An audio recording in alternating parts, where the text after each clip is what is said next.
मङ्गलरूपिणी च हसितां यस्यास्ति वे मङ्गलम्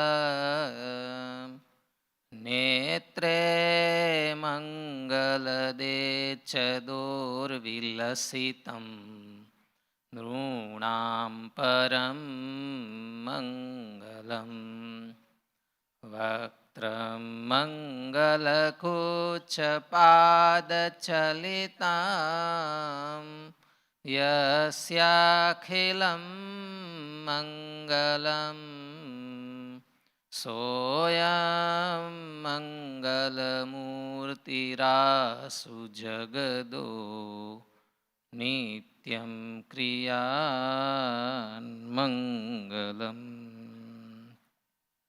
ॐ अवतारिणे श्री स्वामिनारायणाय नमो नमः। श्री हरिकृष्णाय नमो नमः। श्री पूर्णपुरुषोत्तमाय नमो नमः। नारद भक्ति सूत्र स्वामिनारायण हरे सूत्र 19 कंटिन्यू। नारदस्तु तदर्पित अखिलाचारता तद विस्मरणे परम व्याकुलता तथा तद विस्मरणे परम व्याकुलता। તેના વિસ્મરણમાં પરમ વ્યાકુળતા કે પરમ વિરહની અનુભૂતિ થાય. તદ વિસ્મરણે કહેવા પાછળ સૂત્રકારનો આશય એવો છે કે તેના અદર્શનમાં તેનાથી વિખૂટા પડવામાં પરમ વ્યાકુળતા અનુભવાય છે. અન્યથા સાચો પ્રેમી ભગવાનને ક્યારેય ભૂલી જાય કે વિસરી જાય એ શક્ય નથી. ગોપી ગીતમાં પણ ભગવાન અદૃશ્ય થઈ ગયા, સ્થૂળપણે વિખૂટા પડી ગયા, તેને જ ગોપીઓની વ્યાકુળતાનું કારણ બતાવ્યું છે. નહીં કે ગોપીઓ ભગવાનને વિસરી ગઈ હતી. ગોપીઓને ભગવાનના દર્શનના અભાવમાં વિરહ અવસ્થામાં પરમ વ્યાકુળ બતાવી છે. છતાં પણ સૂત્રમાં મુનિએ વિરહ શબ્દનો ભગવાનથી અલગ પડી જવાનો ભાવનો શબ્દ પ્રયોગ કર્યો નથી ને વિસ્મરણે શબ્દનો પ્રયોગ કર્યો છે. કારણ કે ક્યારેક વિરુદ્ધનું સ્મરણ અભાવની કલ્પના માત્ર ભક્તને પરમ વ્યાકુળ બનાવી દે છે. ભગવાનના દૂર થવાની કલ્પના માત્ર ભક્તને અસહ્ય વિરહનું કારણ બને છે. માટે વિસ્મરણ શબ્દ લખ્યો છે.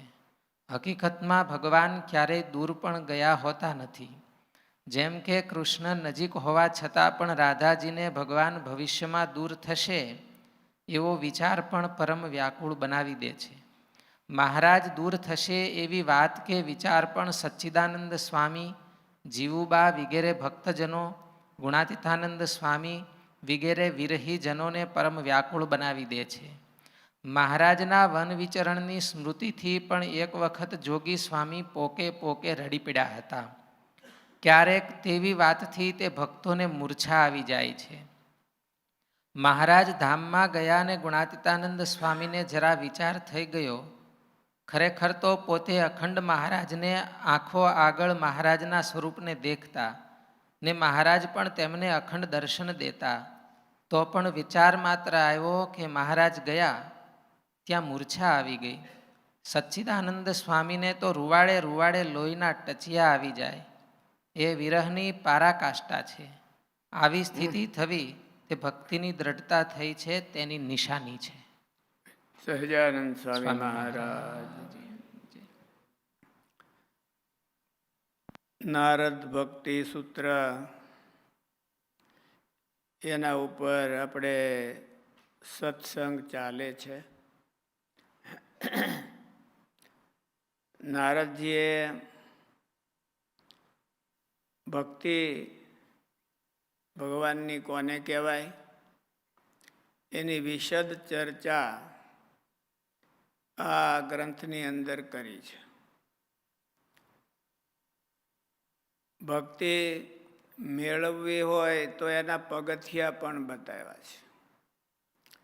ભક્તિની પારાકાષ્ઠા કઈ કહેવાય અને ભક્તિની શરૂઆત ક્યાંથી થાય એ ધીરે ધીરે એની તમામ ચર્ચાઓ નારદજીએ આ ભક્તિ સૂત્રની અંદર કરવામાં આવી છે.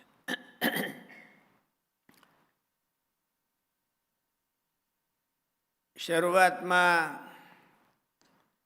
નારદજીએ કીધું કે સાતું પરમ પ્રેમ સાતું અસ્મિન પરમ પ્રેમ રૂપા. ભક્તિ પ્રેમ સ્વરૂપ છે. પ્રેમનો અર્થ થાય બીજાને રાજી કરવા.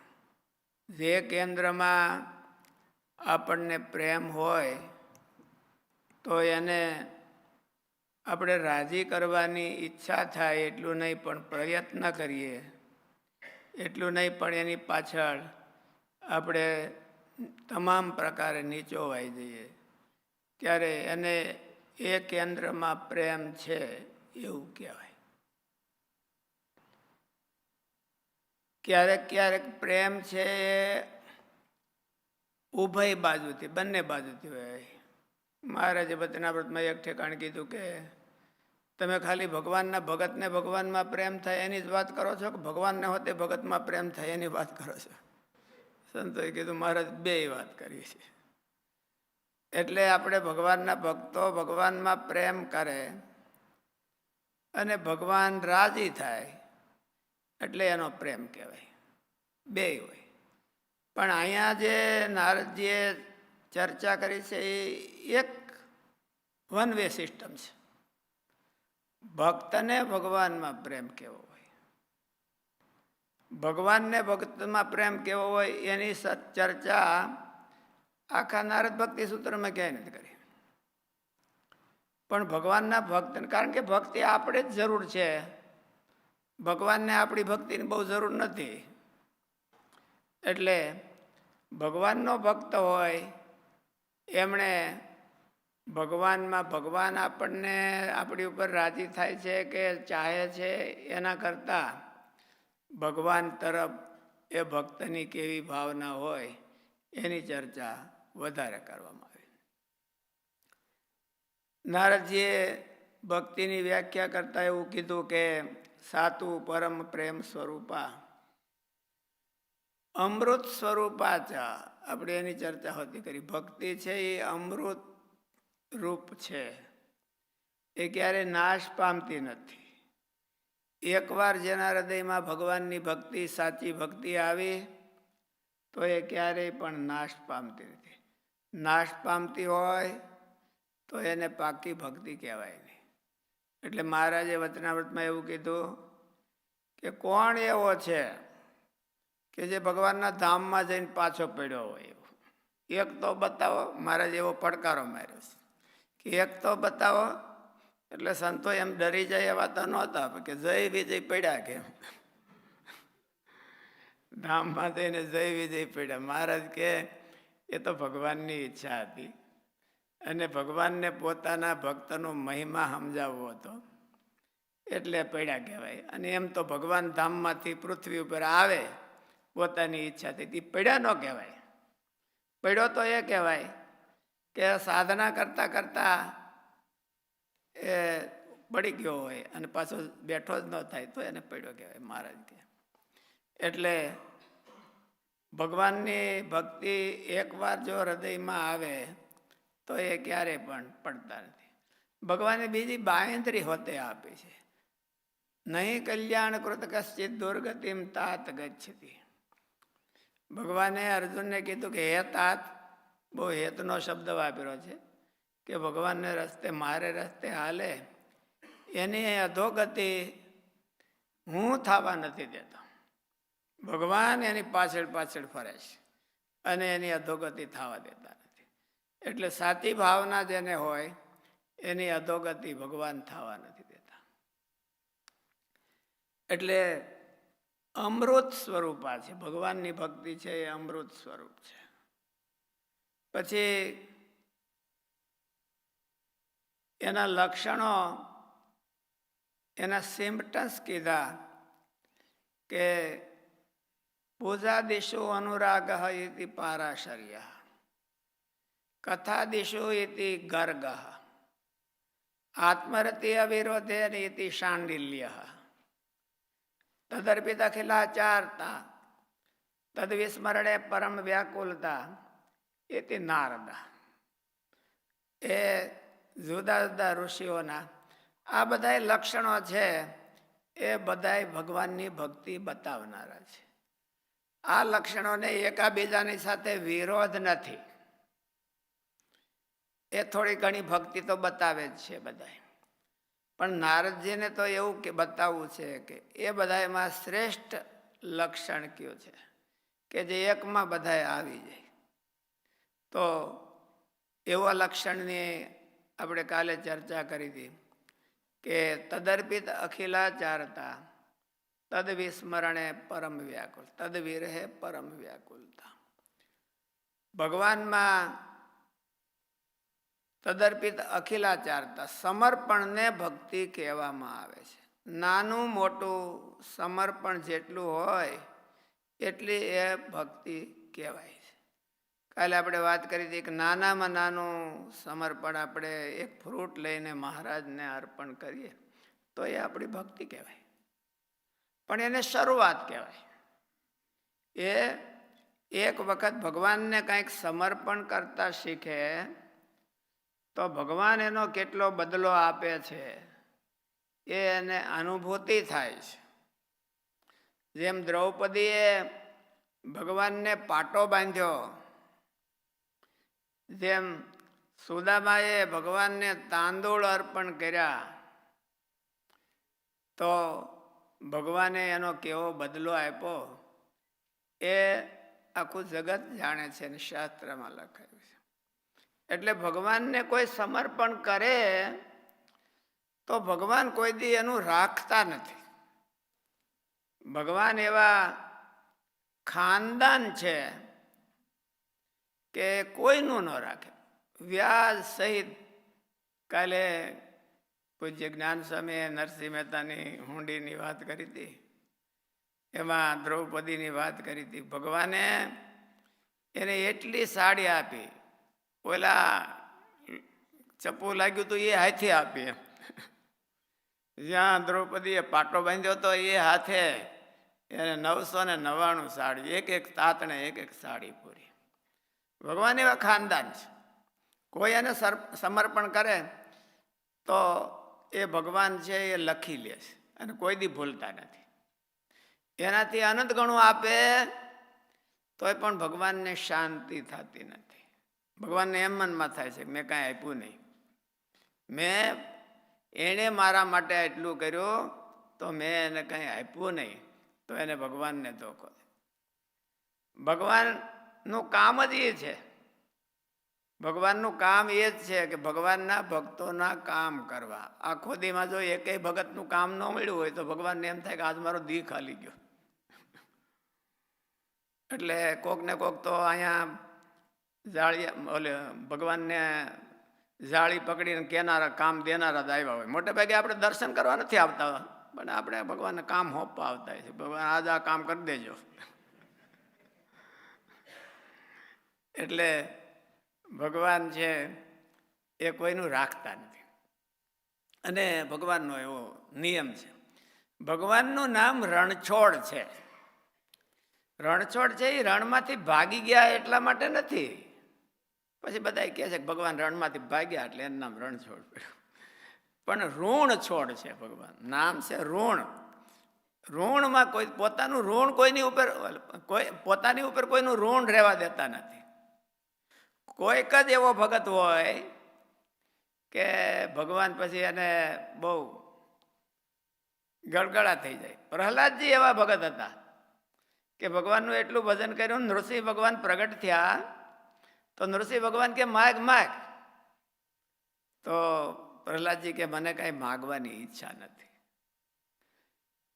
એટલે તોય પછી બહુ આગ્રહ કર્યો તો પ્રહલાદે એવું કીધું કે ભગવાન તમે બહુ આગ્રહ કરો છો તો મારા હૃદયમાં કંઈક ઈચ્છા હોય માગવાની તો એ ઈચ્છા નીકળી જાઓ એવું હું માગું છું. ભગવાન એટલા બધા વિવશ થઈ ગયા કે આને મારે હું આપવું. એટલે ભગવાન પછી પોતે એને આધીન થઈ જાય છે. ઉપનિષદમાં બહુ સરસ સૂત્ર છે. નાયમ આત્મા બલહીને ન લભ્યો ન મેધયા ન બહુના શ્રુતેન યમે વેશ વૃણુતે તસ્ય એશ આત્મા વિવૃણુતે તનુમ સ્વામ. એનો સાદો અર્થ એવો છે કે ભગવાનનો ભગત છે એ ક્યારેય માગતો નથી તો ભગવાન પોતાની જાત એને આધીન આપી દેશે, પોતાની જાતે જ એને આપી દેશે કે લે હવે તારા નોકર પાસે જે કામ કરાવવું હોય ને એવું તારે કામ કરાવવું હોય મારી પાસે કરાય. ત્યારે જાત આપી દીધી કહેવાય, નહીં તો આ જાત ક્યાંથી આપી દીધી કહેવાય. વિવૃણુતે તનુમ સ્વામ, પોતાનું શરીર છે એ ભગવાનને આધીન કરી દે છે. એટલે ભગવાન એવા ખાનદાન છે.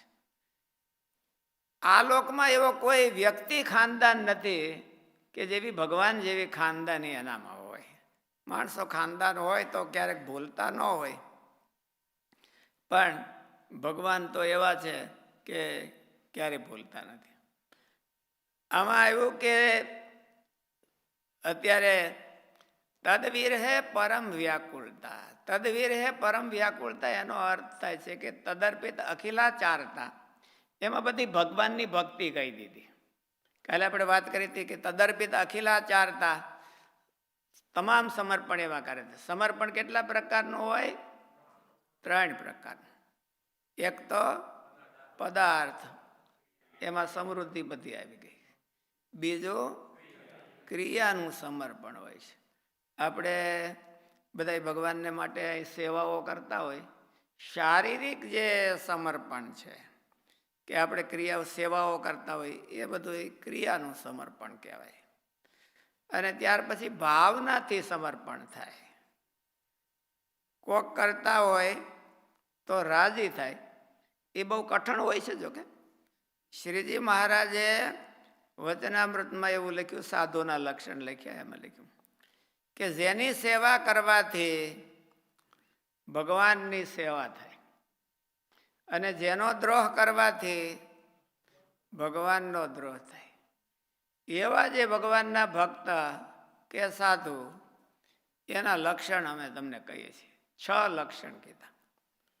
એમાં એક લક્ષણ એવું આવે છે, પોતે ભગવાનનું ભજન કરતો હોય અને બીજો કોઈ જો ભગવાનનું ભજન કરે તો અતિ રાજી થાય.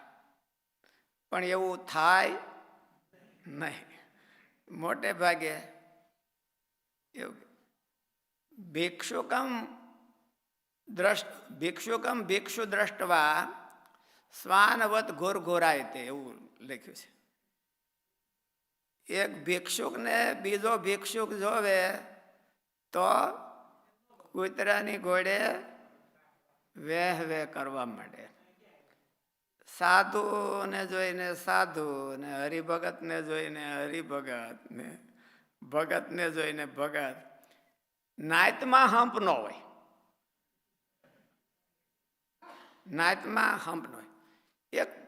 એક સરસ મેં આર્ટિકલ વાંચ્યું, બહુ સરસ, સાંભળવા જેવો તમારે, એટલે તમને સાંભળાવું. એક રાજા હતો, એનો ડાયો પ્રધાન હતો. તો રાજાએ પ્રશ્ન પૂછ્યો કે કૂતરાની યુનિટી કેમ થતી નથી? બીજા બધામાં યુનિટી હોય. વાંદરા હોય તો એનું ટોળું હોય, જંગલનો રાજા સિંહ હોય તો એનું ટોળું હોય, હાથી હોય તો એનું ટોળું હોય, જીરાફ હોય તો એનું ટોળું હોય, કબૂતરા, કાગડા, એને બધાને ટોળા હોય. માણસનું થોડું થોડું હોય, બહુ ઝાઝું નહીં. અને કૂતરાનું હાવ નહીં. અને કદાચ ને કૂતરાનું ટોળું ભેળું થાય તો બાંધવા માટે થાય, હંપ માટે નહીં. એટલે એને પ્રધાનને પ્રશ્ન પૂછ્યો કે કૂતરામાં આમ કેમ, એની યુનિટી કેમ નથી હોતી? એટલે કે મહારાજ, એ પ્રશ્ન થોડોક હાર્ડ છે, એટલે હું તમને 1-2 દિવસ પછી ઉત્તર એનો આપીશ. એટલે ઓલા પ્રધાને વિચાર કર્યો કે આને મારે પ્રેક્ટિકલ બતાવવું પડશે. એટલે એણે એક બકરા, ઘેટા એના એક ટોળું લઈ અને એક રૂમમાં બધાને રાખ્યા, નોખા નોખા, બકરાના ટોળામાં બકરું, ઘેટાના ટોળામાં ઘેટું, અને એક થોડાક કૂતરાને ભેળા કરી અને એને એક રૂમમાં રાખ્યા. મોટો રૂમ, આવડો મોટો હશે એટલે એ રૂમમાં રાખ્યા. પછી એ બધાને હવનું ફેવરાઇટ મેનુ પીરસવામાં આવ્યું. આપણે ફેવરાઇટ મેનુ કાલે હતું ને કંઈક, એટલે એ બધાને ફેવરાઇટ મેનુ પીરસવામાં આવ્યું, ઢગલા કરી દીધા. અને સાંજે બધાને પૂરી અને એને આખી રાત ત્યાં રાખ્યા. સવારે રાજાને લઈને ઓલા પ્રધાન એને ગયા, ત્યાં પૂછવા ગયા કે ચાલો મહારાજ, આપણે ઓલો તમે પ્રશ્ન પૂછ્યો તો એનો જવાબ આપ્યો. તો બકરાઓ હતા, એનું ઓલું ખોલ્યું તો બકરાઓ બધા એનું જે ફેવરાઇટ મેનુ હતું એ ધરવો ધરવ ખાધું. અને આમ કે થોડીક હાકડ હતી તો એકબીજાને ઢીંઢું ભરાવી અને આરામથી ઓગાળતા હતા ને સૂઈ ગયા હતા. ઘેટાનું પણ એવું. પછી જઈને કૂતરાનો રૂમ ખોલ્યો તો કૂતરા બધા લોહી લોહાણ થઈ ગયા હતા. અને એનું ફેવરેટ મેનુ હતું એ બધું એમને અકબંધ હતું, કોઈ એક બટકું નહોતું ભર્યું, એક બટકું પણ કૂતરાએ ભર્યું નહીં. અને બધા કૂતરાઓ લોહી લોહાણ થઈ ગયા હતા. અને હજી એમને બધા એમ ગાંડા થયા હોય એમ ઘૂમતા હતા અને વેહ વેહ કરતા હતા. એટલે કે બોલા રાજાએ પૂછ્યું કે આમ કેમ? બસ આ એટલા માટે જ કે કૂતરાની યુનિટી થતી નથી. એ મેનુ જોઈ અને મેનામાં બટકા ભરવાને બદલે એકબીજાને મીણા બટકા વાહ વાહ વેહ વેહ કરીને બટકા મીણા ભરવાયો. એટલે માણસને પણ થોડો ઘણો વાહ એવો હોય છે, થોડો ઘણો વાહ હોય છે. એમાં ખાસ કરીને એક પ્લેટફોર્મ ભગતને જોઈને, સાધુને જોઈને, ભિક્ષુકને જોઈને, બ્રાહ્મણને જોઈને, એમાં ખાસ કરીને સાધુ અને બ્રાહ્મણ બેને વધારે એને માટે જ આ કહેવતનું સર્જન થયું છે. એમ કે ભિક્ષુક છે એ ભિક્ષુકમ દ્રષ્ટવા શ્વાનવત ઘુરઘુરાય, એવું સંસ્કૃતમાં લખ્યું. એ લખનારાએ કંઈ ખોટું તો નહીં લખ્યું હોય, સાચું જ લખ્યું હોય છે એવું લાગે છે. એટલે શ્રીજી મહારાજે કીધું કે ભગવાનની પેટે સેવા કરવા જેવા ભગત કોણ? તો કે બીજા ભગતને સન્માન આપે એ. બીજા ભગતને સન્માન આપવું એ ખોટું. પોતે હારી ભક્તિ કરતો હોય તોય પોતે હારી ભક્તિ કરતો હોય તો પણ એ બીજાની ભક્તિને સન્માન આપે તો ભગવાન એના ઉપર બહુ રાજી થાય. એવા તો રાજી થાય કે મહારાજે કીધું કે ભગવાનની સેવા કરવા જેટલું એનું ફળ થાય, અને એનો દ્રોહ કરે તો ભગવાનને દ્રોહ થાય એવું એનું પાપ થાય. એવો ભગત કોણ? તો કે ભગવાનની ભક્તિ બીજો કોક કરતો હોય તો એની ઉપર રાજી થાય. પણ મોટે ભાગે બહુ થઈ શકાતું હોતું. બીજાની ઉપર રાજી થાય પણ આપણા આમ કે બરાબરનો આપણા લેવલનો ભગત હોય એની ઉપર તો રાજી કોઈ વાતે થવાય નહીં. મોટો હોય તો થાય, નાનો હોય તો થાય, પણ આપણા લેવલનો હોય એની હારે તો કોઈ રીતે રાજી થવાતું નથી. એટલે મહારાજાએ એવું કીધું કે ભગવાનનો ભક્ત છે એ તદ વિસ્મરણે પરમ વ્યાકુળતા. ભગવાનના ભક્ત હોય એ બીજા ભગવાનના ભક્તને જોઈ અને રાજી થાય. અનાદિકાળથી એક વસ્તુ ચાલી આવે છે. દેવતાઓ કેટલા છે? 33 કરોડ. અને અસુરો કેટલા છે? 66 કરોડ. એનાથી ડબલ છે. પણ એક વસ્તુ છે કે દેવતાઓમાં કોઈ દી હજી હંપ થયો નથી, અને અસુરો બધા હંપીલા. જો અસુરોની એકને વતાવો તો બધા તૂટી પડે, અને દેવતા બધા હાંડિયાની લાદની જેમ એકને કોઈક બીજા મારતા હોય તો બીજો બાયપાસ થઈને વ્યા જાય, પણ ત્યાં આવે જ નહીં, ઢૂકે જ નહીં. દેવતાને એકેયને હંપ નહીં. શું કરવાને? કે એના સદગુણો છે એ એને ગેરલાભરૂપ છે. દેવતાઓ બધા એવું માને છે કે આપણે બધા તો સદગુણવાળા છીએ, આપણા ગુણોથી આપણી પૂજા થાય છે અને આપણી ક્રેડિટ, આપણી માર્કેટ વેલ્યુ બહુ છે એટલે આપણી પૂજા થાય. અને ઓલા બધાને શું હોય કે આપણી માર્કેટ વેલ્યુ છે જ નહીં, આપણી માર્કેટ વેલ્યુ છે જ નહીં. કોઈ અસુરો છે, હમ ખાવા હોય તો સત્યના સોગન ખાય, અસત્યના ખાય? અસત્યના કોઈ ન ખાય. એટલે અને ઓલા તો અસત્યને વરેલા છે એટલે એને સોગન ખાવા માટે બીજું કાંઈ નથી. અને એ બધા એમ જ સમજે છે કે આપણે બધા યુનિટી થાવ અને દેવતાની ઉપર એટેક કરો. આ તો દેવતાને દૈત્યોની વાત નથી, આ ભગતને ભગતની વાત છે. ભગતને ભગતમાં કોઈ દિવસ સ્નેહ થતો નથી, જલ્દી બહુ નથી.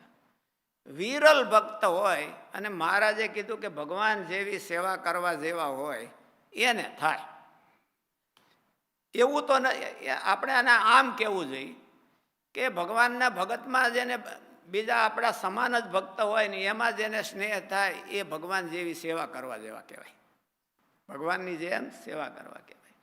એટલે ભગવાનનો સાચો ભક્ત છે એ એને કહેવાય કે બીજા ભક્તમાં એને સ્નેહ થાય. આમાં પ્રેમ લક્ષણા ભક્તિમાં નારદજીએ કીધું કે તદ વિરહે પરમ વ્યાકુલતા. ભગવાનના વિરહમાં આપણે તો એ કેવું છે તદ વિરહે પરમ વ્યાકુલતા. એનો અર્થ શું? તો એનો અર્થ એ છે કે ભક્તિનો વિરહ થવો જોઈએ આપણને અને એમાં વ્યાકુળતા અનુભવ આવવી જોઈએ. ગોપીઓ ભગવાને વાંસળી વગાડી અને બધી ગોપીઓ દોડીને ગઈ.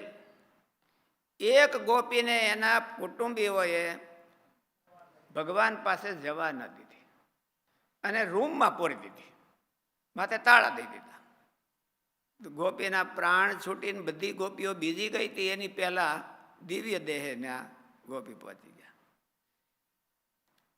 ભગવાનનો ભક્ત હોય અને જો સાચી ભક્તિ કરતો હોય, સાચી સેવા કરતો હોય તો એ ન મળે તો એને વિરહ થવો જોઈએ, વ્યાકુળતા થવી જોઈએ. પરમ વ્યાકુળ કેમ તદવીર હે પરમ વ્યાકુળતા. વ્યાકુળતા એટલે અસહ્યતા, એને સહન ન થાય. ભગવાનની ભક્તિ ન મળે તો એને સહન ન થાય. એવા મહારાજની સેવામાં મૂળજી બ્રહ્મચારી હતા તો ક્યારેક ક્યારેક મહારાજ રહ્યા હતા, એને કાઢી મૂકે, જાઓ તમારી સેવા અમારે નથી જોતી. મૂળજી બ્રહ્મચારી અતિ દુઃખી થઈ જતા અને બહુ એને વિરહ થવો જોઈએ ને. આપણે તો માનો કે સેવા કરતા હોય ને બીજો કોઈ આપણી પાસેથી લઈ લે તો શું થાય કે વેઠ ગઈ. આપણે બદલે કોઈક બીજો કરી લેતો હોય તો સારું, એટલે કાં તો કે એને આપી દઈએ અને રાજી થાય અને કાં તો કે એની ઉપર ઈર્ષા કરી. આમાં બે વાના કીધા ને. ભગવાનનો ભગત છે એ પોતાના જેવો ભગત હોય તો એને દેખી ન કે એની યાર ઈર્ષા થાય અને કાં તો લઈને એને સોંપી દે. બે ભેળા થઈને ન કરી શકે. બે ભેળા થઈ અને ભગવાનની સેવા ન કરી શકે. એ આપણી ખામી છે, એ ભક્તિની ખામી છે. શાસ્ત્રીજી મહારાજ એક બહુ સરસ દ્રષ્ટાંત દેતા. એક ગુરુને બે શિષ્યો હતા. એમાં સાંજે ગુરુના પગ દાબવા ગયા એટલે પણ શિષ્યો જરાક અમારા જેવા છે એટલે ગુરુએ પહેલેથી વિભાગ પાડી દીધો કે આ જમણો પગ તારે દાબવાનો અને ડાબો પગ તારે દાબવાનો. એટલે બે દરરોજ પગ દાબે, પગ હરખા દાબે. એમાં ગુરુ પડખું ફર્યા અને જમણા પગની ઉપર ડાબો પગ આવ્યો તો ઓલો જમણા પગવાળો શિષ્ય હતો એ ધૂંબે ધૂંબે મારવા માંડ્યો.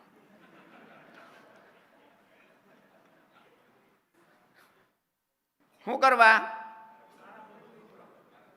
મારા ભાગનો પગ છે એની ઉપર તું આવ્યો. એટલે એ ધોંબે ધોંબે મારો ગુરુ સફળાંગ બેઠા થઈ ગયા કે આ હું કે કેમ, એટલે કે મારા પગ ઉપર ઓલાનો પગ આવે છે, ઓલાના ભાગનો પગ આવે છે. વાલા ભક્તો, આપણે બધા ભગવાનની ભક્તિ કરતા હોઈએ અને મહારાજની મિશનની સેવા કરતા હોઈએ, પણ થોડુંક ધ્યાન રાખવું. ઓલાનો પગ આવી જાય તો આપણા ભાગમાં તો હાવ ધૂંબે ધૂંબે ન મારવું, હળવા હળવા દાબે.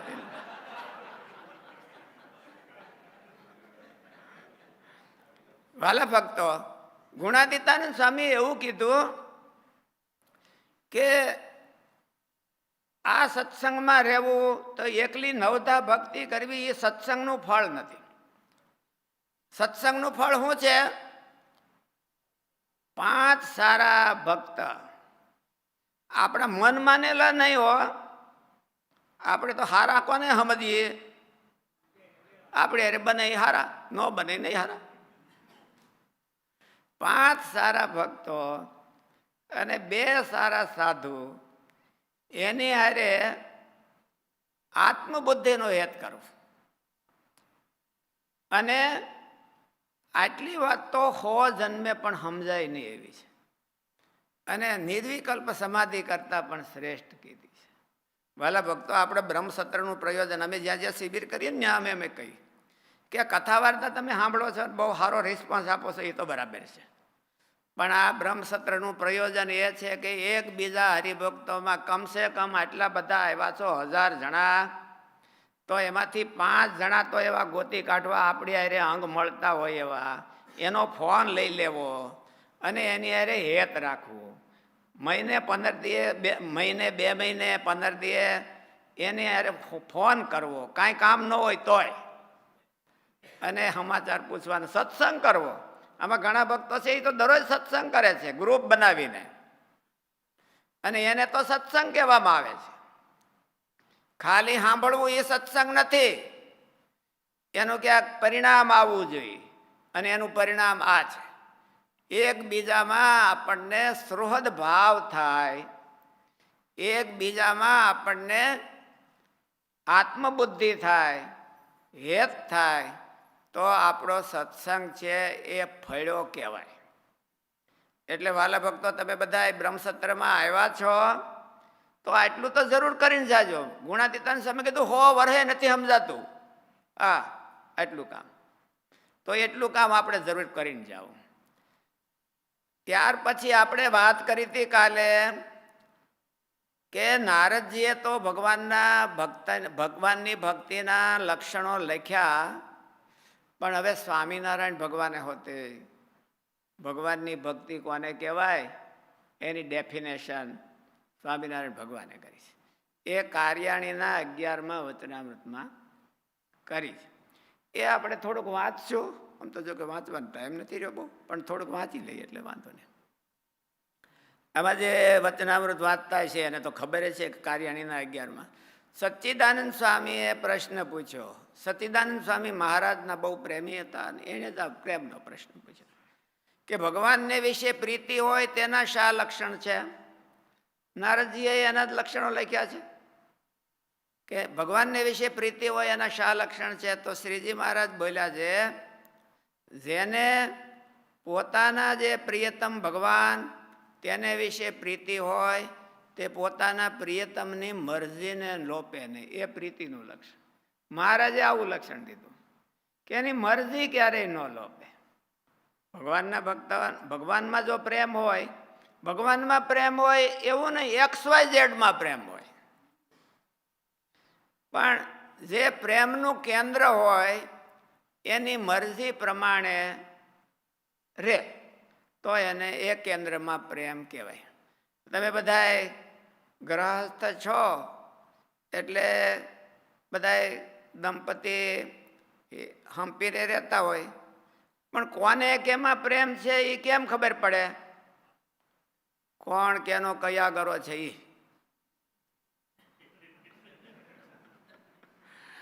તમારા કયા ગરા હામાં પાત્ર છે કે એમના કયા ઘરા તમે છો, એનો અર્થ એવો થાય કે તમે હાજી એની આજ્ઞા પ્રમાણે જ કરતા હોય તો તમને બહુ પ્રેમ છે. એને છે કે નહીં એ ખબર નહીં, પણ આમાં મારે જ વ્યાખ્યા એવી કરી કે જેને જે કેન્દ્રમાં પ્રેમ હોય એ હામાની મરજી પ્રમાણે કરે. મારે જે દ્રષ્ટાંત દીધું, ગોપીઓને શ્રી કૃષ્ણ ભગવાનમાં પ્રેમ હતો તો ગોપીઓએ બધાએ એવું નક્કી કર્યું કે શ્રી કૃષ્ણ ભગવાન મથુરા જાય છે તો આપણે જવા દેવા. અનન્ય પ્રેમ છે, આખા જગતમાં નહીં, શાસ્ત્ર જગતમાં હોતે ગોપીઓના જેવો પ્રેમ ક્યાંય છે નહીં, અનંત કોટી બ્રહ્માંડમાં, એવું કીધું. એટલે કે આપણે જવા દેવા નથી, પણ ભગવાનની જાવા ટાણે ભગવાનની દ્રષ્ટિ એમ કરી બોલ્યા નહોતા કાંઈ, પણ એમ મોઢા ઉપર એવું દેખાણું કે એની ઈચ્છા નથી. તો ગોપીઓ એ ત્યાંથી છેટી ઊભી રહી. અને એટલું નહીં, આપણે કાલે આગળ વાત કરી હતી કે 100 વર્ષે મળ્યા હતા. 100 વર્ષ સુધી વૃંદાવનથી મથુરા નજીક જ છે, તો પણ કોઈ દી દર્શન કરવા ગઈ નહીં. દર્શન વિના રહી નહોતી એકથી, તોય પણ દર્શન કરવા ગઈ નહીં, કારણ કે મરજી નહોતી એની. એટલે મરજીને ન લોપે. આપણને સ્વામિનારાયણ ભગવાનમાં પ્રેમ હોય તો આપણે ભગવાનની મરજી આપણાથી લોપાય નહીં, ત્યારે સાચો પ્રેમ કહેવાય. એના કરતાં પણ મહારાજે વચનામૃતમાં એક બીજો પ્રશ્ન છે, બીજો ભાગ છે, એમાં બહુ સરસ લખ્યું. એ જ વચનામૃતમાં પછી શ્રીજી મહારાજ બોલ્યા છે, લ્યો એક અમે પ્રશ્ન પૂછીએ. પછી મુનિએ કહ્યું છે, હે મહારાજ પૂછો. પછી શ્રીજી મહારાજ બોલ્યા છે, જે ભગવાનનો ભક્ત હોય ને એને ભગવાનની મૂર્તિના સંબંધ વિનાના જે અન્ય સંબંધી પંચ વિષય તેને તુચ્છ કરી નાખે છે, અને 5 પ્રકારે ભગવાનનો સંબંધ રાખે છે. એવો જે ભક્ત, તેને ભગવાન એમ આજ્ઞા કરે, તમે આમ થકી છેટે રહો, ત્યારે તે જો ભગવાનના દર્શનનો લોભ રાખે તો એને આજ્ઞાનો ભંગ થાય, એટલે મરજીનો ભંગ થાય. અને જો આજ્ઞા ન પાડે તો ભગવાનને એ ભક્ત ઉપર હેત ન રહે. માટે એ ભક્તે જે માયિક શબ્દાદિક પંચ વિષયનો ભગવાન માટે ત્યાગ કર્યો, તેમજ ભગવાન સંબંધી જે શબ્દ સ્પર્શ રૂપ રસ ગંધ એ પંચ વિષય છે તેનો ત્યાગ કરે કે ન કરે એ પ્રશ્ન છે. પછી મહારાજે એનો જવાબ દે, સર્વે મુનિ મળીને જેવી જેની બુદ્ધિ હતી તેણે તેવો ઉત્તર કર્યો, પણ એ પ્રશ્નનું સમાધાન થયું નહીં. પછી શ્રીજી મહારાજને કહ્યું છે, હે મહારાજ એનો ઉત્તર તમે કરો. પછી શ્રીજી મહારાજ બોલ્યા, જેને ભગવાનને વિશે દ્રઢ પ્રીતિ છે અને ભગવાનને અખંડ સંબંધે રહિત જે માયિક પંચ વિષય તેને તુચ્છ કરી નાખ્યા છે, અને શબ્દાદિક પંચ વિષય કરીને ભગવાન સંબંધે ભગવાન સંગાથે દ્રઢપણે જોડાણો છે, તે ભક્ત ભગવાનની આજ્ઞાએ કરીને જ્યાં જ્યાં જાય છે ત્યાં ત્યાં ભગવાનની મૂર્તિ પણ એ ભક્ત ભેળી જ જાય છે. અને જેમ એ ભક્તને ભગવાન વિના રહેવાતું નથી, તેમજ ભગવાનને પણ એ ભક્ત વિના રહેવાતું નથી. અને એ ભક્તના હૃદયમાંથી આંખનું મટકું ભરીએ એટલી વાર છેટે રહેતા નથી. માટે એ ભક્તને 5 પ્રકારે ભગવાન સંગાથે અખંડ સંબંધ રહે છે. કેમ જે શબ્દાદિક પંચ વિષય વિના જીવ માત્રને રહેવાતું નથી, તે શબ્દાદિક પંચ વિષયને એણે તુચ્છ કર્યા છે ને 5 પ્રકારે ભગવાનને વિશે જોડાણો છે. તે માટે એ ભક્તને ભગવાન સંગાથે અખંડ સંબંધ રહે છે. આ ફકરાનો સાર શું એ કોણ કહેશે? બીજા ફકરાનો બાપભાઈ તમે કયો, કોણ કહેશે? કોઈ સુનમુન થઈ ગયું. રાકેશભાઈ તમે કયો.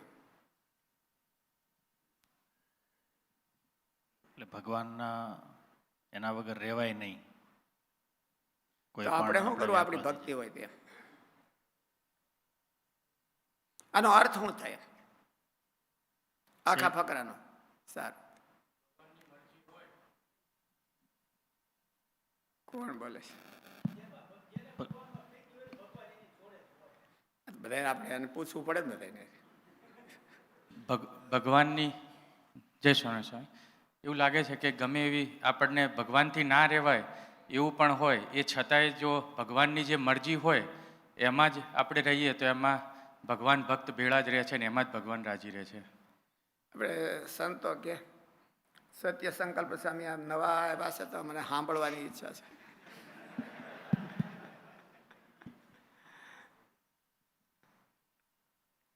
આ બીજો ફકરો મહારાજે કીધો એનો સરળ અર્થ શું થાય? આપણે કંઈક પકડવું હોય તો તમે અમને પકડાવો તો એમ પકડી લઈએ. મૂર્તિ કરતા મરજી છે એ વધારે મહત્વનું છે. ભગવાન છે એ આમાં એવું લખ્યું ને કે જેને ભગવાન આગળ શું લખ્યું મહારાજે? આજ્ઞા કરે છે આમ થકી છેટે જાઓ. ભગવાન આપણને છેટે શું કરવા મોકલે? એના કામ માટે થઈને. તમને ત્યાંથી કેલિફોર્નિયા શું કરવા મોકલ્યા?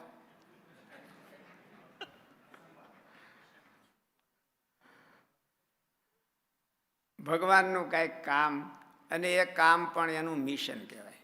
કામનો અર્થ થાય મિશન. મિશનને માટે કુરબાન જે થાય છે તો ભગવાન એની ભેળા થાય છે. શાસ્ત્રીજી મહારાજે સ્વામિનારાયણ ભગવાનના મિશનનું કામ કર્યું તો શાસ્ત્રીજી મહારાજને સ્વામિનારાયણ ભગવાન કેટલી વખત મદદ કરી છે? કેટલી વખત મદદ કરી? એટલે ગણતરી વિનાની મદદ કરી છે. સ્વામી ક્યાંક મૂંઝાય કે હવે મારે યજ્ઞ કરવો છે તો કરવો કે કેમ, તો ભગવાન રાતે દર્શન આવીને દઈ જાય કે તમે તમારે કરો. ઓલો 2001નો યજ્ઞ હતો અને સ્વામીને એમ થાય કે ભાઈ આમાં પાર કેમ ઉતારવું, તો મહારાજ દર્શન કરીને દઈ જાય. ઓલું કાળસારીમાં સ્વામી એમ કે ઉત્સવ કર્યો હતો તો રાત્રે ભૂલા પડ્યા તો ત્યાં પણ ભૂલા શું કરવા પડ્યા હતા? તો કે સ્વામિનારાયણ ભગવાનનું કામ કરવા માટે. કામ કરતા કરતા ભૂલા પડ્યા હતા. તો સ્વામિનારાયણ ભગવાન છે એને તરત આવી અને માર્ગ હોતી બતાવી ગયા, ઠેકાણે માર્ગ જોતાડે. સ્વામિનારાયણ ભગવાનનું મિશન, આનો અર્થ એ થાય કે મહારાજે કીધું કે ભગવાન સંબંધી પંચ વિષયનો પણ ત્યાગ કરે. શા માટે? ભગવાને બતાવેલા મિશન માટે જો આપણે દૂર જવું પડે તો ભગવાન સંબંધી મિશન, ભગવાન સંબંધી પંચ વિષયનો પણ ત્યાગ કરે ત્યારે એને ભગવાનમાં પ્રીતિ છે. ત્યારે એને ભગવાનમાં પ્રીતિ છે. ભગવાનની પ્રીતિનું લક્ષણ આ લખ્યું છે. પહેલા તો મહારાજે એવું કીધું કે સચ્ચિદાનંદ સ્વામીએ પ્રશ્ન પૂછ્યો કે મહારાજ ભગવાનમાં પ્રીતિનું લક્ષણ શું? તો મહારાજે કીધું ભગવાનની મરજી ક્યારે લોપે નહીં. એ પ્રીતિનું શ્રેષ્ઠ લક્ષણ છે. એ મન કર્મ વતને પ્રીતિને. પણ ક્યારેક ભગવાનની મરજી પ્રમાણે કામ કરવા જતા ભગવાનને દૂર મૂકવા પડતા હોય તો ભગવાન પોતે ભગવાનનું પોતાનું મહત્વ કે ભગવાનની મરજીનું મહત્વ? મહારાજે એવું કીધું. પછી એવું પાછું મહારાજે કીધું કે મરજી પ્રમાણે જાય છે તો પોતે હોતે એની ભેળા જ જાય છે. પોતાનું મહત્વ ઓછું છે એવો અર્થ નથી, પણ પોતે હોતે એની ભેળા જાય છે. ભગવાનનું મિશન, એનું કોઈ કાર્ય કરે. અર્જુને શ્રી કૃષ્ણ ભગવાનના મિશનનું કાર્ય કર્યું તો અર્જુનનું ધ્યાન કોણ રાખે? અર્જુનનું ધ્યાન ભગવાન રાખે. જે અર્જુન રાખી ન કે એવું ધ્યાન હોતે એ રાખે. ભીષ્મ પિતાથી બચાવો કે દ્રોણાચાર્યથી બચાવો કે બીજા એવા યોદ્ધાઓથી બચાવો, એ અર્જુનનું પોતાનું કામ હતું તો એનું ધ્યાન ભગવાન રાખે. મહારાજે આમાં એવું કીધું કે ભગવાનની મરજીનો અર્થ એ કે ભગવાનની મરજી પ્રમાણે એ કોઈને આજ્ઞા કરે તો ભગવાનને મૂકીને જવું પડે તો પણ જાય, પણ ભગવાનને મૂકીને જવું પડતું નથી. ભગવાન એની ભેળા વાહે જાય છે. સંયોગ ભક્તિમાં આપણે ભગવાનની વાહે દોડવું પડે છે અને આ ભક્તિમાં ભગવાન એની વાહે દોડે છે. ભગવાન એની પાછળ પાછળ એની રક્ષા કરે છે. અને એને ભગવાનની ભક્તિ હોતી, એને હોતે ભગવાનની ભક્તિ કીધી કે ભગવાનનું જે મિશન છે એ ભગવાનનું સ્વરૂપ છે. અત્યારે આપણી પાસે મહારાજ પૃથ્વી ઉપર હતા એમ તો કઈ સેવા લેતા નથી, પણ એ ભગવાનના મિશનમાં જો આપણે સેવા કરીએ તો એ પછી આપણે આપણી શક્તિ પ્રમાણે કરતા હોઈએ છીએ. આમાં તો આ ભગવાનની ભક્તિ છે. એમાં તો આપણે કાલે વાત કરી હતી કે તદર્પિત અખિલાચારતા એ સમર્પણ છે એ અનેક પ્રકારનું હોઈ શકે. થોડુંક, જાજુ, વધારે જાજુ, સંપૂર્ણ. અને એમાંય પાછા 3 પ્રકાર છે: પદાર્થ, ક્રિયા અને ભાવના. અને એમાંય પાછું એમાં વિભાગ થાય કે બે અડધું કરીને અડધું નહીં, પોણું કરીએ, વધારે કરીએ, સંપૂર્ણ કરીએ. એ વિભાગ એને કરીને ભક્તિના અનેક ભેદ પડ્યા છે. પણ ડેફિનેશન એક છે: ભગવાનને સમર્પણ, ભગવાનમાં આપણું સમર્પણ હોવું જોઈએ. અને મહારાજે વચનામૃતમાં નવી વાત કરી કે ભગવાનમાં તો આપણું સમર્પણ એ ભક્તિ કહેવાય, પણ ભગવાનના મિશનમાં સમર્પણ છે એ પણ આપણી ભક્તિ કહેવાય. જેટલું આપણે સમર્પણ કરી શકીએ એ ભગવાનની ભક્તિ કહેવાય. એટલે મહારાજે એવું લક્ષણ લખ્યું ભગવાનની ભક્તિનું. આ બધા લક્ષણો છે. ગુણાતીતાનંદ સ્વામી એવું કીધું કે મોટા મોટાના શબ્દોની હાર્યું કરવી, એનું સર્વે કરવું. મહારાજે હોતી ઘણી વખત વચનામૃતમાં કીધું કે અમે વ્યાસજીના કીધેલા બધા ગ્રંથો છે એને પૂર્વા પર વિચારીને જોયું, એટલે એના બધા શબ્દોની હાર્યું કરી, વ્યાસજીએ કરેલા બધા ગ્રંથો, અને એમાંથી અમે તાર્યું. શું તમે સ્વામી મહારાજ એવું કીધું કે મરજી હોય તો ત્યાં મૂર્તિ ભેળી જાય. મરજી હોય તો મરજી હોય અને એ પ્રમાણે કરે તો એની ભેગી મૂર્તિ જાય. હવે ત્યાં હોય તો સંતોનો જાજો સમાજ મળતો હોય, ત્યાં હોય તો સંતોનો જાજો સમૂહ મળતો હોય, સંતોનું સાનિધ્ય ને બધું. અને અહીંયા તો ઘણીવાર 2 જ સંતો હોય, તો પેલું જે સંતોના સમુદાયની વચ્ચે રહેવાનો જે લાભ હોય એ ઓછો મળતો હોય. તો એટલે આ તો એક્સ્ટ્રીમ ભક્તિની વાત છે. મહારાજને એક્સ્ટ્રીમ પણ રાજી કરવાની વાત છે. અને જ્યાં સંતો હોય ત્યાં રહી એ આપણી લૂલી ભક્તિ કહેવાય કે ભાઈ હરખું હોય ને રહી, ન હોય ત્યાંથી ભાગી નીકળીએ. હરખું હોય ને રહી સગવડતા, શાસ્ત્રીજી મહારાજ બહુ સરસ કહેતા કે સગવડતા ઈચ્છી અને ભક્તિ કરવી, તો એમાં ભક્તિ કરવામાં રોલ આપણો કે સગવડતાનો? કોનો રોલ? અડધો અડધો, 50-50. આવું હોય તો હું આમ કરું તો એનો અર્થ એવો છે કે એમાં 50-50 રોલ થયો, આપણો રોલ પૂરો ન રહ્યો. આપણો રોલ જો મહારાજની ભક્તિમાં ભજવવો હોય તો સગવડતા હોય તો સારું, એક્સેપ્ટ કરી લેવી. પણ સગવડતા આપણા નંદ સંતોને શું સગવડતા હતી? આપણા નંદ સંતોએ મહારાજના મિશન માટે એ બધા મરજીવાઓ થયા તો એને સગવડતા કઈ ભગવાને આપી હતી કે જાઓ બ્રહ્માનંદ સ્વામીને 12 રૂપિયા લઈને વરતાલનું મંદિર કરવા માટે મોકલ્યા હતા. 12 રૂપિયા. આપણે શું કહીએ કે ભાઈ તમે આ ઓલું ચર્ચ લઈ દીધું પણ એમાં હરખું તો અમારે રહેવાય જેવું તો કરી દો, તો પછી અમે જઈએ. 12 રૂપિયા લઈને મંદિર કરવા માટે મોકલ્યા હતા. અને મહારાજને પછી કાગળ લખ્યો કે મહારાજ આ બધું થઈ રહ્યું છે, 12 રૂપિયા તો કેટલાથી પૂગે? મહારાજ કહેવાય ઝાડવા ખેખેરો ગુજરાતના, એમ ઝાડવા ખેખેરો. એટલે મહારાજ કે અહીંયા આપણી પાસે કાંઈ છે નહીં. અને તોય બ્રહ્માનંદ સ્વામી પાછા પડ્યા. મહારાજે 3 શિખરનું બનાવવાનું કીધું હતું, 9નું બનાવ્યું. મહારાજે બનાવવાનું 3 શિખરનું કીધું હતું, અને 9 શિખરનું બનાવ્યું 12 રૂપિયા દઈને. એટલે હવા રૂપિયો આવ્યો નહીં એક શિખરનો. એટલે સગવડતામાં કમ્ફર્ટ ઝોન, માણસ ભક્તિ કરે છે એ કમ્ફર્ટ ઝોનમાં રહીને ભક્તિ કરે છે. કમ્ફર્ટ ઝોનમાં રહીને ભક્તિ કરે ત્યાં સુધી આપણો રોલ થોડો અને કમ્ફર્ટ ઝોનનો રોલ જાજો. એ આપણા ભાગમાં ભક્તિ થોડીક જ આવે.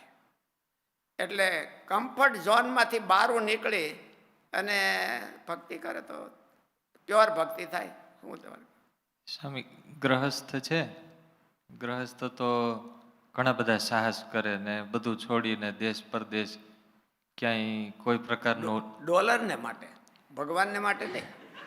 નહીં, એટલે એને તો લૌકિક પદાર્થ ને પૈસા માટે છે તો એ માણસ આટલું સમર્પણ કરી શકે. અને આપણે ત્યાગી હોઈએ અને મુમુક્ષુ હોય ને ભેખ જ, આમ ગણો તો ભેખ જ કહેવાય. ત્યાગી ને મુમુક્ષુ હોય ને બધો સંસાર છોડીને ભગવાન માટે જ ભેખ લીધો હોય છતાં એ એવું ગ્રહસ્થને જેવું હોય એવું થાય નહીં. એનું કારણ ત્યાગીએ ઘેરેથી નીકળ્યા પછી ઘેરેથી નીકળવામાં એવું સાહસ કર્યું હોય, પણ અહીંયા સગવડતા મળે ને એટલે એ સાહસ ટાઢું પડી જાય. સગવડતા છે એ માણસના વૈરાગ્યને ટાઢો પાડી દે. કોકનો જ શાસ્ત્રીજી મહારાજ જેવા કોક જ વીરડા હોય કે એના વૈરાગ્ય ધગધગાટ કરતો વધતો જાય. નો વધે એવું નથી કઈ વધતા એવું નથી. મહારાજ વખતે પણ ભલભલાના વૈરાગ ટાઢા પડી ગયા હતા. મહારાજે સ્વામીની વાતોમાં લખ્યું કે ગોવિંદાનંદ સ્વામી હતા, વૈરાગ તો નીકળ્યા ત્યારે બહુ જ હતો, પણ પાછું જેતલપુરમાં જઈને ટાઢો પડી ગયો. પણ બધાયને એવું ન હોય. એ ગુણાતીતાનંદ સ્વામી હતા કે નિષ્કુળાનંદ સ્વામી હતા કે બાળમુકુંદ સ્વામી કે નાનદા સ્વામી કે આપણે શાસ્ત્રીજી મહારાજ, એને ટાઢો નથી પડ્યો. એને તો છેલ્લા શ્વાસ સુધી એ મરજીવા જ રહ્યા છે. અને સાચી ભક્તિ તો એને જ કહેવાય. ટાઢી પડી જાય એને આમાં કીધું કે અમૃત રૂપા તો ન રહી. જો ટાઢી પડી જતી હોય આપણી ભક્તિ તો ગમે ત્યાં માંદી છે, મંદબાટ છે, એને દવાખાને લઈ જવાની જરૂર પડે. ત્યાં સુધી એ ઓલી ભક્તિ ન કહેવાય. સગવડતા અને બીજાની સામું જોઈને ભગવાનની ભક્તિ કરે. ગોપીઓએ એવું જોયું હતું કે ઓલી ગોપી ભક્તિ કરે તો હું માખણનો પીંડો દઉં, નકર હું શેનો દઉં, હું છાશ જ દઉં એને ખાટી. એવું ભાગવતમાં નથી આવતું ક્યાંય. ભાગવતમાં ભક્તિ તો કુરબાનીની છે, સમર્પણની છે. હવે આપણે નીકળ્યા પછી સમર્પણ એટલું બધું ભૂલાઈ જાય છે કે હવે હરખું મળી ગયું અને રોટલો ચિંતા વિનાનો મળી ગયો એટલે આપણે ટાઢા ઢેમ થઈને બેસી જાય.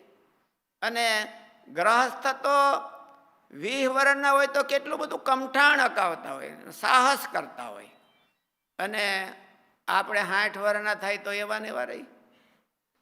એનું કારણ છે કે રોટલાની ચિંતા નથી. ગ્રહસ્થને રોટલાની ચિંતા હોય છે. આપણને તૈયાર મળી ગયો એટલે આપણે મહારાજની ચિંતા કરવી જોઈએ ખરેખર તો, કે આપણે મહારાજના કામ માટે આપણે જિંદગી કુરબાન કરી છે અને એ ઠેઠ લગી રહેવું જોઈએ, પણ નથી રહેતું એમ. સતી સુરાકુ સહેલ હે ઘડિયન કી ઘમસાન, મુક્ત અંગીઠી પ્રેમ કી જલત હે આઠું જામ. એવું મુક્તાનંદ સ્વામી એવું કીધું છે કે સતી અને સુરા એને તો હેલું છે કે ભાઈ બૂંગીઓ ઢોલ વાગે નીકળી પડે, કાં માથું કપાઈ જાય ને કાં તો હામાનું રાજી લઈ લે એમ. પણ એને હેલું છે કે એક થોડીક વાર જ હુરાતન લાવવાનું હોય. આનું હુરાતન ટાઢું પડી જાય છે. એટલા માટે હુરાતન તો આવ્યું હોય, ઘેરેથી નીકળ્યા હોય ત્યારે તો કાંઈ નું કાંઈ હોય, પણ પછી અહીંયા કાં તો બીજાને જોવે તો બીજા બધા ટાઢા હુઈ ગયા હોય તો એમ થાય કે આપણે એકલાને શું કરવાને મથી મરવું, ભગવાન ક્યાં આપણો રોટલો ખોટો થાય છે. આપણે કાંઈ ન કરી તો આપણો રોટલો ખોટો થાય. દીપુભાઈ તમે શું કરો, દો અમને, પછી અમે કાંઈ ન કરીએ તો આ કયો હાલો.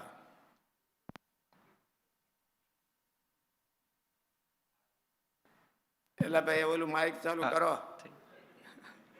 ટાઢું ન પડવા દેવું હોય તો શું કરવાનું? શું કે ટાઢું ન પડવા દેવું હોય તો શું કરવાનું? કોક ધગતા હોય ને એને ભેળો રહેવો એટલે આપણને ધગાવે.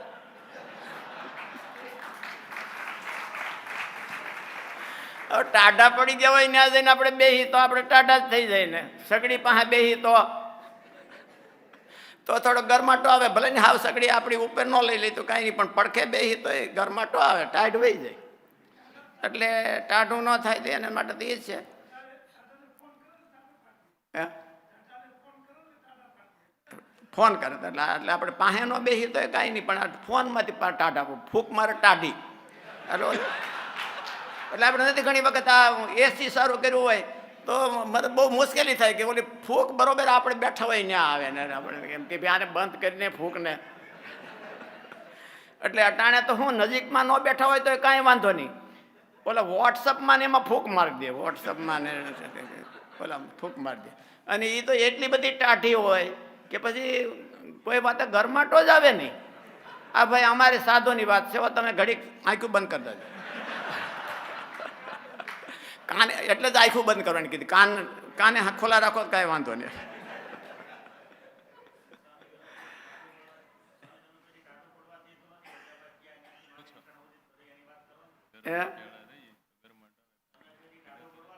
એટલે શાસ્ત્રીજી મહારાજ એવી વ્યક્તિ હતા કે એની હારે જોડાઈ જાય એટલે ટાઢું ન પડે. સ્વામીની છેલ્લા શ્વાસ સુધી ધગધગાટ વેલો હતો એટલે એમાં કોઈક જોડાઈ જાય, સ્વામિનારાયણમાં જોડાઈ જાય. શાસ્ત્રીજી મહારાજ શું કહેતા ખબર છે?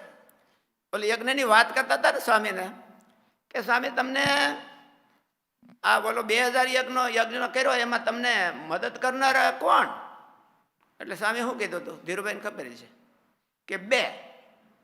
કોણ? એક ગુણાતીતાનંદ સ્વામી, એક ગોપાળાનંદ સ્વામી. એની સામું જોઈને એ કરતા હતા. એની સામું જોઈને એ બધા જે મરજીવા સંતો હતા મહારાજના, એની સામું જોવે તો એને ટાઢું ન પડે. અને પડખે બેઠા હોય એની સામું જોવે તો તરત જલ્દી ટાઢું પડી જાય ભાઈ. અને કાં ફોનમાંથી કોઈક વળી આપણે ફૂંક મારે તોય જલ્દી ટાઢું પડી જાય. પણ સ્વામિનારાયણ ભગવાનની સામું જોવે કે એ નંદ સંતોની સામું જોવે કે એ બધાય ઓલા બીજા ત્યાર પછી મોટા સંતો થઈ ગયા એની સામું જોવે તો એને ટાઢું ક્યારે પડે નહીં. આપણે ઘણી વખત વાત કરીએ છીએ કે આપણા સંતો છે એ બધાય આપણે દેશમાં એવું છે કે ઓન ડ્યુટી જે ધામમાં જાય ને, કોઈને મર્ડર થઈ જાય કે કોઈ એક્સિડન્ટ થઈ જાય કે કાંઈક XYZ, પણ ઓન ડ્યુટી હોય તો એ શું કહેવાય? શહીદ કહેવાય. એ શું કહેવાય? શહીદ. ઓન ડ્યુટી ધામમાં જવાનું. તો આપણા બધા સંતો છે ને એ બધા ઓન ડ્યુટી ધામમાં જવાના નેકી ટેકી વાળા હતા બધાય. નંદ સંતો અને જે બધાય એ હાથમાં સેવા હોય અને મહારાજી સેવા મુકાવીને એને લઈ જાય. તે ઓન શાસ્ત્રીજી મહારાજ એવું હતું ને, છેલ્લી શિબિર કરી તો સામે એવું કીધું, બધા ઓલા ભંડારો કર્યો તેમાં કીધું કે આને મારો દાડો માની લેજો, આને મારો દાડો માની લેજો. એમ છેલ્લે સુધી મારા સ્વામી કે મારી આ છેલ્લી મારું આ કાર્ય છે. અને સ્વામી એ છેલ્લું કાર્ય કરીને ધામમાં ગયા. આપણે લક્ષ્મીનારાયણ સ્વામી ધામમાં ગયા એ તો રાત્રિ સુધી કામ કરતા હતા અને બધું ઓલું કરીને સાંજે દઈને સવારે ધામમાં વહી ગયા. એવા મુગટ સ્વામી છે ને એ દાંતડી એની ઠેઠ જ્યાં સુધી ધામમાં પોતાનું શરીર પરાધીન થયું ત્યાં સુધી દાંતડી બગલમાં રાખીને બગીચો નીંદતા હતા. એટલે ઓન ડ્યુટી ધામમાં જવાની આ આપણી પરંપરા છે. અને એને ધગધગાટ કાંઈ સુધી છેલ્લે સુધી રહ્યા છે. કયો ધગતા હોય ટાઢું ન પડવા માટે ધગતા હોય એની સાથે જોડાઈ જવું. પણ કઈક સંસ્થા હોય એની હારે જોડાવાનું નહીં, ધગધગાટ હોય ને સગડી બળતી હોય ત્યાં જોડાવાનું. ત્યાં જોડાવાનું. તો કઈ રીતે જોડાઈ શકાય એમ? ધારો કે ફિઝિકલ રીતે તો સાથે ન રહી શકતા હોય તો જોડાવું એટલે એની મરજી સમજવી કે હેત આપણે જે એમ કે ને કોર હેત, આપણું જીવ જોડાઈ ગયો હોય એને દેશી ભાષામાં પૂછડે ગાંઠ કહેવાય કે આને આની હારે પૂછડે ગાંઠ વળી ગઈ છે. એટલે શું થાય કે ઓલો એક આંબલે તો હાલે તો ઓલું પૂછડું ઢળાય એટલે આપણે ઢળાવવું પડે. એટલે એને હેત કહેવાય. એને હેતથી એની હારે જોડાય. હેત હોય એનું મનાય, જેનું મનાતું હોય એની હારે આપણે હેત છે, એનો અર્થ એવો છે. અને એવા હેતથી આપણે જોડાઈ જઈએ. શાસ્ત્રીજી મહારાજ હોય કે મોટા સંતો હોય, ગુરુ મહારાજ હોય, તો એને યારે હેતથી જોડાઈ ગયા હોય તો આપણે નહીં ઈચ્છા થાય. સહજાનંદ સ્વામી મહારાજની જય.